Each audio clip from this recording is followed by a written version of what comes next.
Justice in Cambodia. Ray Suarez has the story.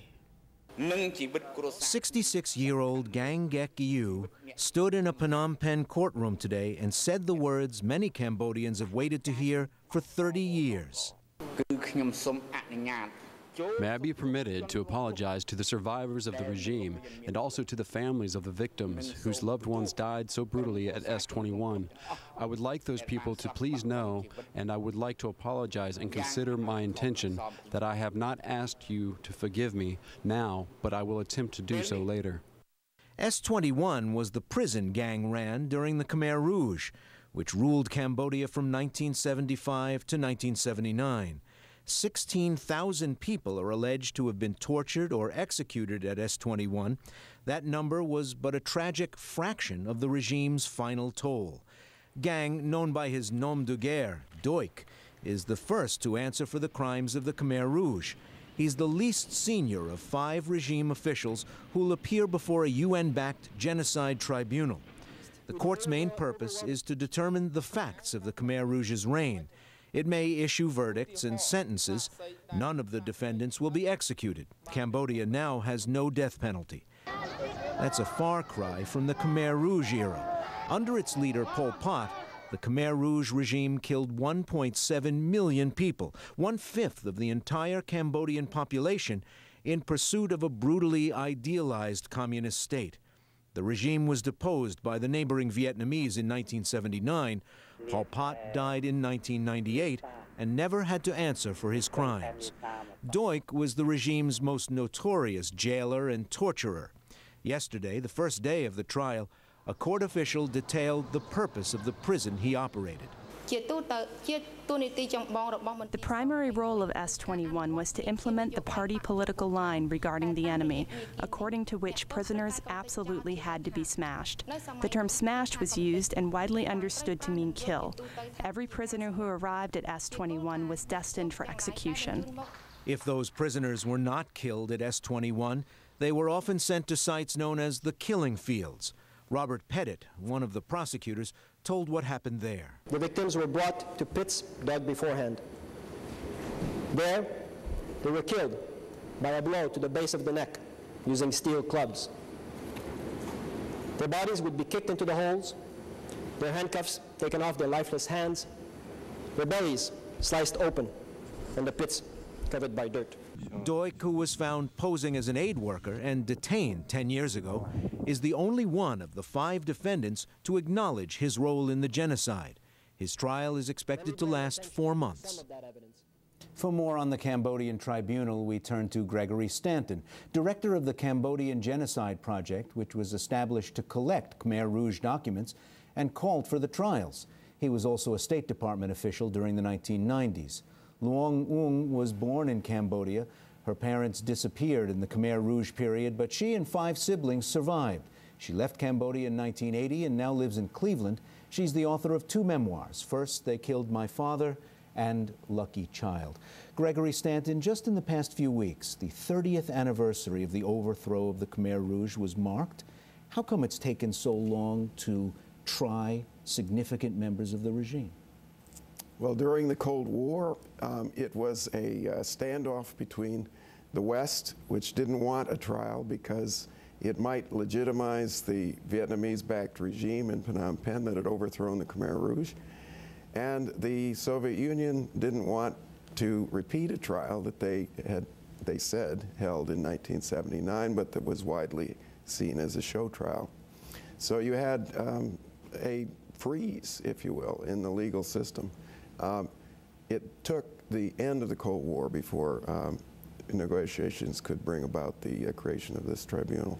Luong Ung, during those years where no bringing to justice was going on, did the trail to some perpetrators grow cold? Were people allowed to escape their crimes in the meanwhile?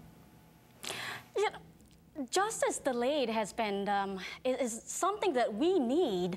I think the people who are being on trial, I mean, there's never going to be any justice for Cambodians, not for the 1 million to 2 million Cambodians who were killed during the Khmer Rouge regime, but this is an opportunity, a historical moment for us to take this first process toward breaking this culture of impunity. So I'm really thrilled and supportive of the tribunal that's taking place right now. Well, let me follow up. What do Cambodians on the street, the rank and file population of the country, make of these trials? Are they watching them, following them closely? I'm so sorry, I didn't hear that. Oh, well, I'm just asking whether regular Cambodians are following the trial closely.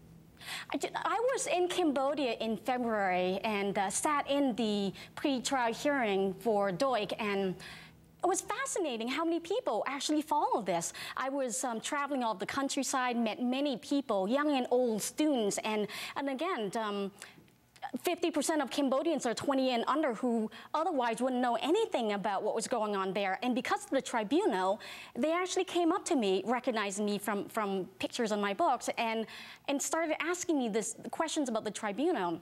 And at the pretrial hearing, I was, again, really in awe to see the courtroom of 430 people or so filled with monks and students and men and women in business suits. And they were all paying attention and wanting to know what happened. This is our opportunity. It's not only about trial of a few people, but our opportunity to find out what happened to our families, what happened in Cambodia, and our opportunity to have our say and to be heard and to be believed.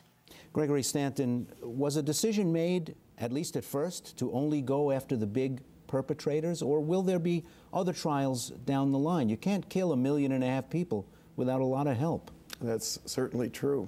The law under which this tribunal was created actually provides only for trials of those most responsible for the crimes of the Khmer Rouge. In other words, it only goes for the top. And there are two reasons for that. The first is that in a country where you have had so many people involved in the crimes, to go after everybody would simply tear the society apart again. The second reason is that this was, in fact, a really Maoist-style, top-down dictatorship, so that, in fact, orders really did come from the top, and so it is appropriate to try those people. And I think that Luong Ung is absolutely right that there's no good way that you can try everyone. But what is so important here is this trial will establish once and for all what happened, the history. It will end the denial that many of these leaders are still perpetrating. And finally, it will provide an answer for many Cambodians why these leaders inflicted these terrible crimes upon them. Luong Ung, do you agree with Gregory Stanton's analysis that you really only could try the big leaders of the regime and not the people who carried out those killings at ground level?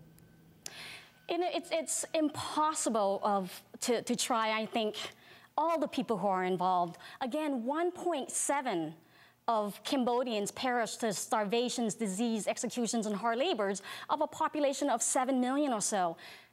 And a lot of people were involved. In Cambodia today, a country approximately the size of the state of Oklahoma, is littered with an estimate of 20,000 mass graves. And majority of them were somebody's loved ones who were killed with the blunt instruments to the back of their head. So many people were involved. So many loved ones' lives were lost. And yet, it's very difficult to pinpoint who gave what orders. And as Doik and the defendants, it's the same excuses they're giving us. It wasn't us. We were just following orders. It was, if we didn't follow orders, we would be killed. And so it's disheartening that we couldn't trial more people.